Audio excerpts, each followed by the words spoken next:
اهلا بيكم في حلقه جديده يا شباب. النهارده حلقه جديده من كورس اللوجيك ديزاين او الديجيتال لوجيك ديزاين عندنا في القناه. النهارده بشكل عام هنشرح القوانين بتاعت البوليان الجبرا اللي احنا محتاجين جدا نكون عارفينها في اللوجيك مينيمايزيشن. يعني ايه لوجيك مينيمايزيشن؟ يعني احنا هنبدا ان احنا يبقى عندنا سيركت كبيره جدا وضخمه جدا، نبدا نخليها اصغر تتعامل بجيتس اقل، فده يقلل الكوست وده يكون efficient. هو ده اصلا اساس التقدم في المجال ده. بس فالنهارده هي دي اللغز اللي احنا هنتكلم عليها النهارده. طبعا انا جايب الكلام ده من موقع جيكس فور جيكس. طيب ايه اول لو هنتكلم عنه؟ هو الايدنتيتي لو، وده الادمبوتنت كوميوتاتيفيتي اسوشيتيف لو وديستريبيوتيف وانفرجن، واخر حاجه هنختم بيها هي دي مورجانز لو. طيب اول حاجه نبدا بالايدنتيتي لو. بيقول لك ايه؟ بيقول لك لو انت عندك فاريبل، وفكرك ايه هو الفاريبل اللي اتكلمنا عنه المره اللي فاتت. الفاريبل هو بيمثل الشيء اللي بيأكسبت زيرو او واحد، يعني هو باختصار عباره عن انبوت للسيركت دي. وطبعا احنا عارفين في البوليان الجبرا ما عندناش غير تو فاليوز بس ممكن ياخدوا من انبوت، هم زيرو او واحد. فتخيل مثلا ان احنا عندنا فاريبل اسمه بي اور زيرو هيدينا بي برضو، وبي اند 1 هيدينا بي. ده اسمه الايدنتيتي. فاكرين لما كنا بنيجي في الماس نقول ان انا لو جمعت زيرو على اي حاجه يدينا نفس الرقم، او لو ضربت فون يدينا نفس الرقم. وقلنا ان احنا بنبريزنت الاور والاند بالشكل ده. بنيجي عند الاور نبريزنته ببلس والاند بنبريزنته كتايمز. بس فهي نفس الحاجه بالظبط. تخيل ان احنا عارفين ان الاور بيشتغل بانه فكره من الاور. تعالوا اوريكم ونفكركم بسرعه برضو. بس اهم حاجه طبعا تشوفوا الفيديوهات اللي فاتت عشان دي فيها شرح مفصل، بس لازم برضو اوريكم الفكره. احنا عندنا الاور جيت. خلينا نقول مثلا ده الاور جيت. طبعا رسمي تعبان شويه بس مش مشكله. ده الاور جيت عنده اكتر من انبوت، اي رقم من الانبوتس. احنا هنا طبعا في المثال عندنا اتنين، بس هو اي رقم من الانبوتس. احنا عارفين ان احنا لو عندنا الاور جيت ده داخل له واحد، خلاص الباقي كله مش مهم. يخش له صفار بقى، يخش له اي حاجه، صفار وحيد مش فارقه. طالما عندنا واحد اوريدي هيدينا واحد. احنا عارفين كده عن الاور جيت، وده في حلقه الجيتس اللي اتكلمنا عنها. فعشان كده لما قلت لك بي اور زيرو هيدينا بي، يعني برضه لو انا عندي فاريبل اسمه بي داخل الجيت، والناحيه التانيه داخل له زيرو، ماشي. دول التو انبوتس اللي داخلين الجيت بتاعنا. فالاوتبوت ده هيتحدد على ايه؟ على اساس البي. كده كده الزيرو ده ملوش لازمه. لو البي بواحد البتاع ده بواحد، لو البي بزيرو البتاع ده بزيرو بس. عشان كده بي اور زيرو هيدينا بي، هيدينا نفس قيمه الفاريبل بالظبط. طيب لو قلت لك مثلا عندي بي اند 1، هي نفس الفكره في الاند جيت بس مع ال1. انا عندي 1 داخل هنا، عندي 1 وعندي بي. طيب الفاليو بتاعت السيركت دي هتتحدد على اساس ايه؟ تعالوا نكمبيوت التروث تيبل بتاع السيركت دي. وطبعا فاكرين التروث تيبل اتكلمنا عنه في الحلقه اللي فاتت، وهو اداه اساسيه جدا لازم تبقى عارفها. طيب دلوقتي احنا عندنا البي والاوتبوت عملناه في التروث تيبل اهو. طيب لو قلت لك ان البي بزيرو في السيركت دي، الفاليو هتبقى عباره عن ايه؟ هتبقى عباره عن 0. 1 and 0 equal to 0. فالاوتبوت هيبقى بزيرو. لو البي ب 1، 1 and 1 equal 1. الاوتبوت ب 1. فلو نشوف الاوتبوت والبي بالظبط هم، فالاوتبوت معتمد على البي، يبقى كده ال1 ده ملوش لازمه. يبقى عشان كده بي and 1 equal بي. طيب دلوقتي هنتكلم عن تاني حاجه كنت يكون عندنا، هو اسمه الايدمبوتنت لو.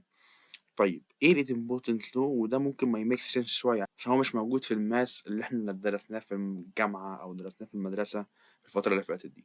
لو قلت لك بي اور بي هيدينا بي، وبي اند بي هيدينا بي. طب يعني ايه الكلام ده؟ عشان نفهم تعالوا نروح للسيركت ونفهم. طيب انا عندي اي، لو الاتنين ايهات بزيرو يبقى الاوتبوت بزيرو، الاتنين ب1 الاوتبوت ب1. لو جه في دماغك سؤال ليه؟ طيب لو ايه اللي هيحصل لو الاول زيرو والتاني 1؟ هقول لك ان ده مش هينفع اصلا. ان احنا عارفين ان الاي، ان هما اتنين نفس الانبوت بالظبط، ده ايه وده ايه. اكنك عندك انبوت، اكنك عشان تفهم احسن يعني تعالوا نشيل الكلام ده واقول لكم اكننا عملنا ايه. اكننا خدنا من الاي ده ورحنا جينا كده، اكننا خدنا من الاي ده ودخلناه في السيركت على طول. هو بالظبط نفس الاي. فالاي لما يكون ب1 السيركت ب1، لما الاي تكون بزيرو السيركت بزيرو. ده في حالة الاور، وكمان في حالة الاند. طيب علشان كده لو جينا هنا هنعرف ان بي اور بي هتدينا بي. الاورنج بتاع حاجتين هم زي بعض ايكوال نفس الحاجة دي، ايكوال نفس الفاريبل ده بس مرة واحدة. مفيش حاجة اسمها تو من الفاريبل ده، فاهمين؟ ده بالنسبة للاور جيت. نفس الفكرة في الاند جيت برضو، نعمل نفس التغيير. نيجي هنا نشيل الفاريبل التاني ونيجي نقول له هناخد اهو الاند جيت داخل له نفس الفاريبل بالظبط في الاتنين. نفتح البتاع هيبقى ب1، هنقفله هيبقى بزيرو. بس هو ده الايدمبوتنت لو. يعني هو ممكن بالشكل ده يبان غريب، لكن لما نيجي نفهمه عادي جدا ومفهوم جدا. الكوميوتيتيف لو ده مش محتاج شرح كتير قوي، انك لو عملت بي اور كيو هي كيو اور بي، لو عملت بي تايمز كيو ايكوال كيو تايمز بي. طيب حاجه كده على جنبه سايد نوت، هتقول لي طب يعني انا بحس الكوميوتيتيف لو ده ملوش اي لازمه حرفيا، يعني ايه فايدته ان انا اعرف ان ده بلس ده هو كده ده بلس ده، ما هو دايما هتبقى صح. الحقيقه ده مش صح، بس في مجالات تانية. يعني مثلا لو جينا عند المالتيبليكيشن هنا في الماتريكس الكلام ده مش صح، ودي طبعا معلومه على جنب شويه، يعني خلونا نكتبها هنا. لو انا عندي ماتريكس A وماتريكس B تايمز بعض، ده مش ايكوال لبي تايمز A، يعني هنا ترتيب الضرب بيفرق.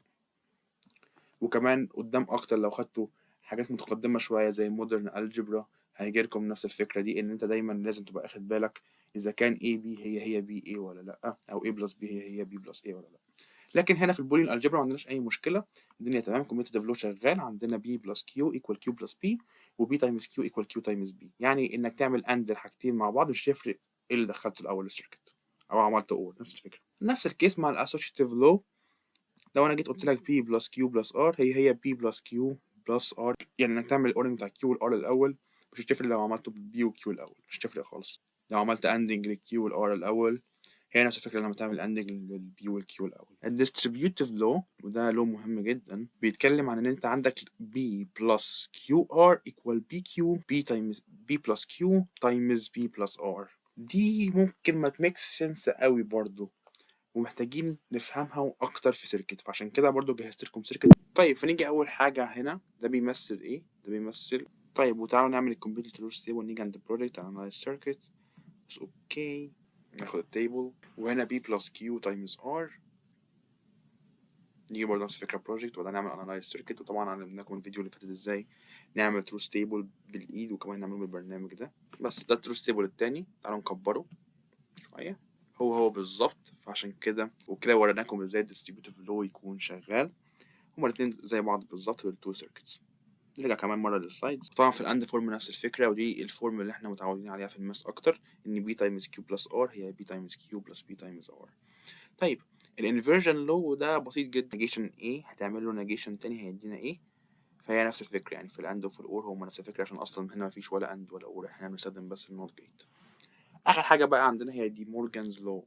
دي مورجانز لو وده لو مهم جدا، ازاي تحول بين الاند فورم للاور فورم. طيب انا النهارده مش هدي بروف، مش هدي ماثيماتيكال بروف للدي مورجانز لو، بس ممكن نعمله في فيديو منفصل لو حابين، نعمل سيبريت بروف نثبت فيه دي مورجانز لو. هو جاي من نفس فكره ان احنا لما نيجي نقول عندنا A يونيون B negation، ده بالظبط equal to A intersect B، وهنا negation. فهي بالظبط نفس الايديا، بس هنا في البولين الجبرا، بس انا المره دي هوريها لكم بمثال على سيركت، وممكن في فيديو تاني نثبت الموضوع ده اللي هو بتاع اليونيون والانترسكشن ده بماثيماتيكال بروف لو حابين. طيب نيجي برضه هنا للفايل اللي انا مجهزه ده، ودي دي مورجانز لو بكل الحالات اللي هو كان مكتوبة هنا، فهي دي الحالة الأولى اللي عندنا. طيب تعالوا بص، مش محتاجين نعمل كمبيوتر تروث تيبل ولا حاجة، عندنا تو انبوتس بس فهناخد بالنا بسهولة. طيب تعالوا نقفل الاتنين بيدونا 1، لو شغلنا أول واحد في هنا وهنا الاتنين بيدونا 0، لو فتحنا الاتنين مع بعض الاتنين بيدونا 0، ولو قفلنا أول واحد وسيبنا التاني مفتوح الاتنين بيدونا 0. فهنا فعلا هما ايكوفالنت لبعض، ودي مورجانز لو شغال. دلوقتي هنجرب الفورم التاني بتاعه، ان احنا نعمل للاتنين اند بعدها نيجيشن، ده اكنك بتعمل نيجيشن للاتنين وتعمل لهم اور في الاخر.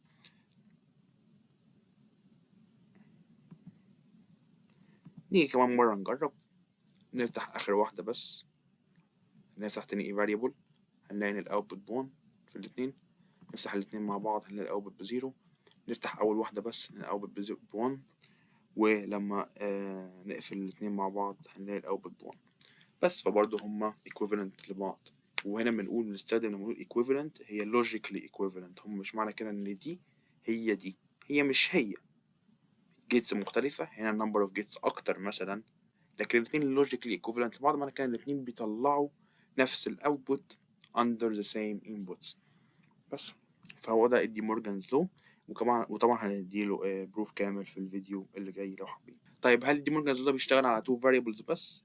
ايه فكرة لو 3 variable او 4 variable؟ هي نفس الفكرة بالظبط، هتبقى نفس الايديا، تعالوا مثلا نجرب على الفورم الأول. هي نفس الفكرة، عندنا A plus B plus C negation عليهم كلهم، أكنك بتعمل ending للنيجيشن بتاع كل واحد لوحده، وهكذا مع الأربعة والخمسة والستة variables. وطبعا شغال على نفس الفورم دي برضو، وممكن كمان تعملوا سيركت وتجربوها مع نفسكم بقى، لكن هي شغالة يعني.